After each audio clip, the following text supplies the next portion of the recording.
5ই August একটা পরিবর্তনের মধ্যে দিয়ে রাজনৈতিক পরিবেশ অন্যরকম আসছে, এই পরিবেশে যুবদলের রাজনীতি এখন কেমন চলছে?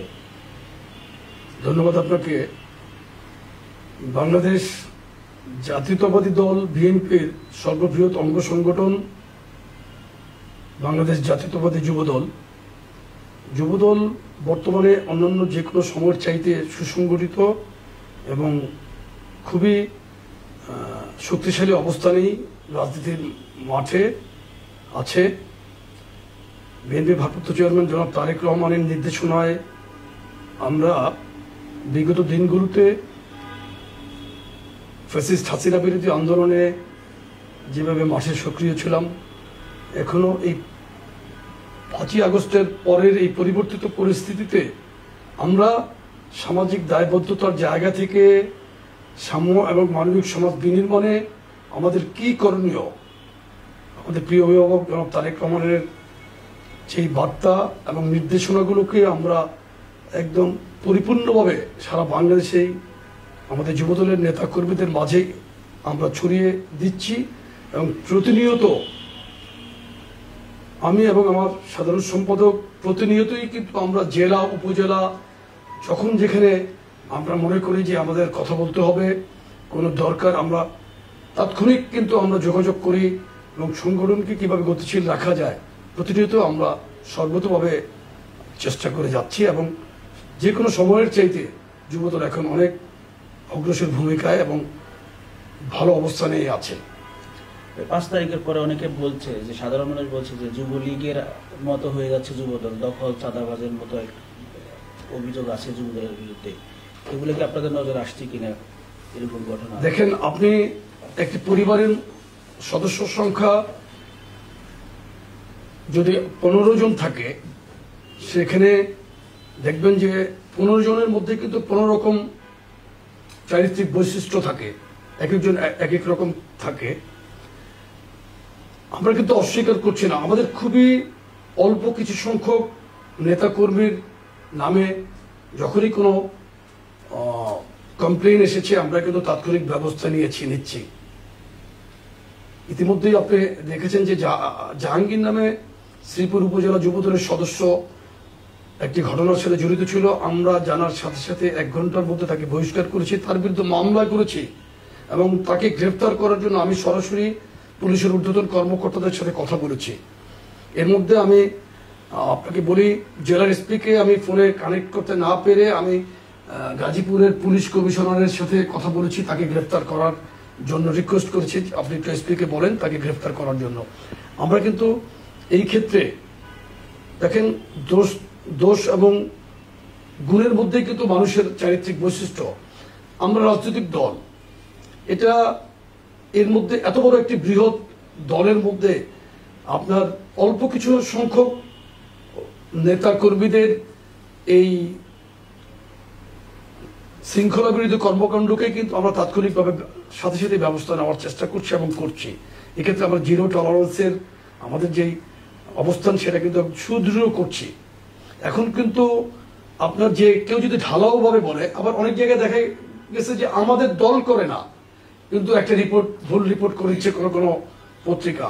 আমরা তাৎক্ষণিকভাবে তাদের সাথে কথা বলছি, প্রতিবাদ জানাচ্ছি, ফোনে কথা বলছি, তারা কেউ ঠিক করছে। এটা অনেক সময় কিন্তু আপনার আমাদের উপর মিডিয়া ট্রায়ালও হচ্ছে। যে ছেলেটা যুবদল 20 বছর আগে করেছে, সেখানে তাকে আবার যুবদলের নেতা বলছে, কেউ যুবদল করছে না। যেমন কুমিল্লার নাঙ্গলকোটে একটি ঘটনায় আপনার যুবদলের নেতা বলেছে, কিন্তু পরবর্তীতে দেখা গেল ও আওয়ামী লীগের একজন সাবেক পৌর কাউন্সিলরের সহযোগী। তো এই ধরনের কিছু মিডিয়া ট্রায়ালের মধ্যে কিন্তু আমরা পড়ছি। এই ক্ষেত্রে কিন্তু আমরা আপনাদের সহযোগিতা চাই, যে সঠিকভাবে যাচাই করে আমাদের কেউ কোন রকমের অন্যায় কাজ করলে আপনারা লিখেন, আমরা তাৎক্ষণিক ব্যবস্থা নেব। দেখুন, সব জায়গায় ভালো মন্দের সমাবেশ কিন্তু আছে, আমরা অস্বীকার করছি না কিন্তু, এবং জানা মাত্র আমরা তাৎক্ষণিক ব্যবস্থা নিচ্ছি। তাহলে কি হচ্ছে, আমরা ঘটনা ঘটার সাথে সাথে ব্যবস্থা নিচ্ছি এবং আমরা অস্বীকার করছি না। কিন্তু আওয়ামী লীগের আমলে কিন্তু আওয়ামী লীগ ডিনায়াল পদ্ধতিতে ছিল, তারা কোনো কিছু ঘটলে কিন্তু তারা স্বীকার করতো না, অস্বীকার করতো, তারা সেটাকে দামাচাপা দেওয়ার চেষ্টা করতো। সুতরাং আমরা কিন্তু ওই পন্থায় যাচ্ছি না। সুতরাং এখানে পার্থক্যটা কিন্তু সুস্পষ্টভাবে কিন্তু আপনার চোখে পড়ার মতো যে বিএনপি এবং তার অঙ্গ সংগঠন যুবদল যারা তারেক রহমানের নির্দেশনাকে মেনে কিন্তু সমস্ত কাজগুলো করছি আমরা।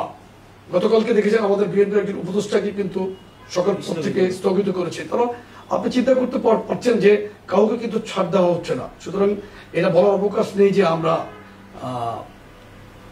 ব্যবস্থা নিচ্ছি না, আমরা কিন্তু প্রতিনিয়তই ব্যবস্থা নিচ্ছি। 5 তারিখের পরে সাধারণ নেতা কর্মীরা ভাবতেছে যে যুবদলে যুবলীগের অনেক অর্থশালী ফ্যাসিবাদের অনেক দোষরা আশ্রয় দিচ্ছেন, এটা কি আপনাদের নজর আসছে কিনা বা আপনারা এরকম অভিযোগ পাচ্ছেন কিনা? দেখেন, আমি কেন্দ্রীয়ভাবে এই ধরনের কোনো প্রবলেম ফেস করছি না। কেন্দ্রীয়ভাবে আমরা যারা ধরেন সভাপতি সাধারণ সম্পাদকের আশেপাশে আপনি কি কাউকে দেখেছেন? আমরা কিন্তু খুবই অ্যালার্ট এই ব্যাপারে, খুবই সতর্ক থাকছি এবং আমরা জেলা উপজেলা ইউনিট পর্যায়ে কিন্তু এই মেসেজগুলো দিয়েছি। এখন অনেক ধরেন বর্ণচোরা আছে যারা মাঠ পর্যায়ের অনেকে আছে, এত কাউকে তো আপনি চিহ্নিত করতে পারবেন না। দু একটা ক্ষেত্রে হচ্ছে না তা ঠিক না, কিন্তু আমরা জানা মতো সেখানেও কিন্তু আমরা ব্যবস্থা নিচ্ছি। আমরা একদম অনুপ্রবেশকারীদের ব্যাপারে কঠিন বার্তা দিয়ে দিয়েছি যে এই অনুপ্রবেশকারীদের কোন অবস্থাতেই কিন্তু আমরা গ্রহণ করব না। আমরা যুবলীগের সময় দেখছি যে যুবলীগের সভাপতি চেয়ারম্যান থেকে শুরু করে মহানগর নেতারা হচ্ছে ক্যাসিনো কাণ্ডের সাথে জড়িয়ে গেছে। সেই ক্ষেত্রে যুবদল আগামীতে যুবকদের জন্য কি করবে? যুবদল দেখেন, বাংলাদেশের স্বাধীনতার ঘোষক শহীদ রাষ্ট্রপতি জিয়াউর রহমান কিন্তু একটি মহৎ উদ্দেশ্য নিয়েই বাংলাদেশে যুবদলকে প্রতিষ্ঠিত করেছিলেন।